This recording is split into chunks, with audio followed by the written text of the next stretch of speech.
All right, YouTube, let's talk about drivers today. The most fun club in the bag, right? The club that goes the furthest, the club that bombs it straight. Well, at least that's the plan. It's also the most problematic for many, especially you high-speed golfers out there. So let's talk about some of the things that I've noticed that can cause inconsistencies, and let's try to tie them back to a theme and how we're going to head on and tackle that theme and make life a lot easier. One of the things I see on the lesson tee, or one of the things I hear on the lesson tee is, you know what, if I just swing nice and easy, I'm okay. Wrong. What actually happens is they just dilute their problems and they don't quite come out, as severely as they potentially can. I never want you to swing easy on a driver. In fact, the engineers don't even want you to swing easy on a driver. The head is hollow, the head is lightweight, the shaft is long, the shaft is graphite. Everything about this is designed to accelerate and whip and snap and crash and bang, and you're meant to really hit this hard. Now, the problem is, and why players love to say, oh, if I just swing easy, I'm okay, well, is they don't quite know where the club is at any moment in time. So I'm going to encourage you today with some tips to learn where the club head is and to learn where you are, and realize that if we can make this X factor, X being the line of the shaft and the plane, and your spine angle being the other line, if we can create that X, you're going to feel so good about delivering the club in the same place every time and releasing it from that point every time. And I assure you, having the freedom to accelerate through impact is a really good feeling, and it'll give you more control than the opposite, okay? Contrary to what the myth is, if I swing easy, that old myth, nonsense, okay?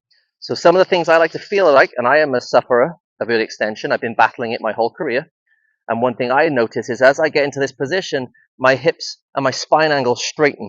My pelvis comes forward and my spine angle, I wouldn't say I thrust forward, but my spine angle breaks down. As I get taller here, my spine angle straightens, and from here, I'm too vertical. So my line that was once like this is now like this. That changes the way I can release the club. Usually now my club is released on a vertical plane.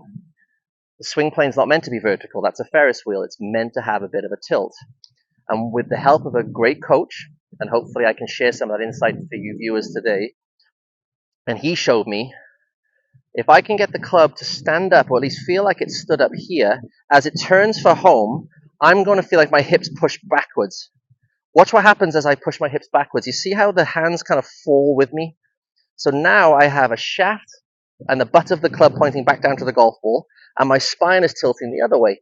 And there is my X. That's the X factor. That's what we're looking for. If we can maintain this for a lot longer as we turn back down to the golf ball, in this position, you're going to feel like you have to release, you have to accelerate, and you have to pull the trigger. You want that feeling. You never want to hang on to a driver, okay? So let's try that in motion and see if we can make a driver release from a great position. Accelerating, letting it go. Stand the shaft up, keep the spine angle, create the X and release.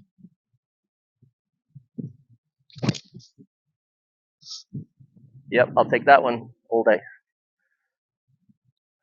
Have some fun with it. Remember the X, the spine and the shaft. Let them work together.